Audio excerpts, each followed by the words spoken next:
Hey, welcome to Gracie Schwarzwald. I'm here with Erkan Mete, and we're going over a complete Gracie Jiu-Jitsu Self-Defense Course. Please tell everybody about us.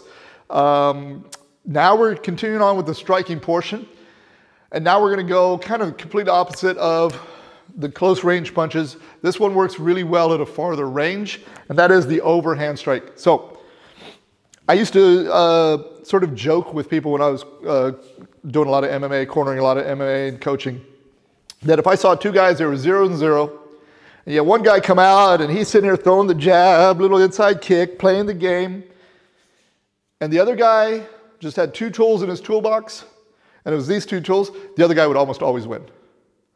Because this guy's playing a little system which works at upper level but not a lower level. The other guy would simply come in with a big overhand right, bully the guy to the cage, yet drag him to the ground and beat him up. And that's a situation of kind of a, you brought ballet slippers to a street fight, right? So this is an incredibly powerful strike because you're using gravity, you're using the full range of your body, and as you'll see later, it sets up so many takedowns because it puts me in a very much a catch-22. Okay, so the way we're gonna work this is, again, this is not something I would necessarily do here in tight range, okay? You want to be able to exploit the full range. So this is a great strike for when we're kind of at this full range position.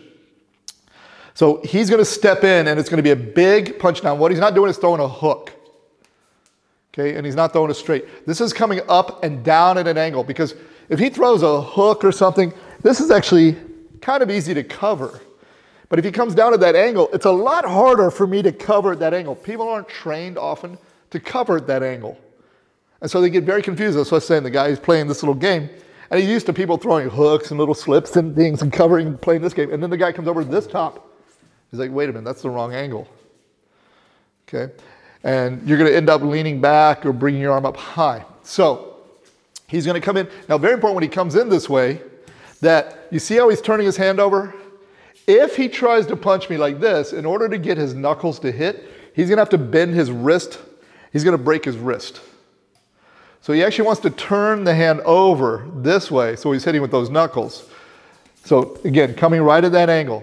So he's going to step, and notice, you'll see later in the takedowns, he's actually bringing that other outside leg in. So he's going to take that initial step, and then step that outside leg in, and go right into clinch work. Okay. If you are training this, again, a lot of this, we're training punches.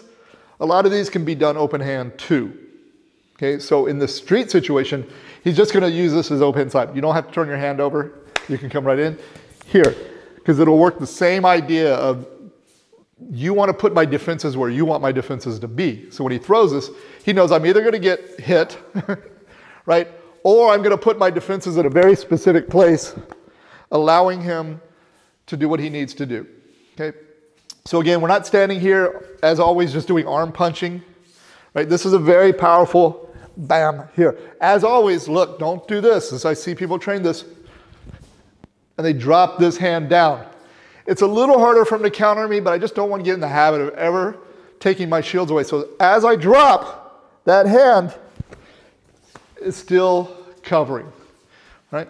And that is one of the most powerful strikes you're going to have. The big overhand could be right or left, of course, it's going to be the rear hand, though. Make sure you're not trying to overhand with the front hand. It's just going to be too awkward, not as much power.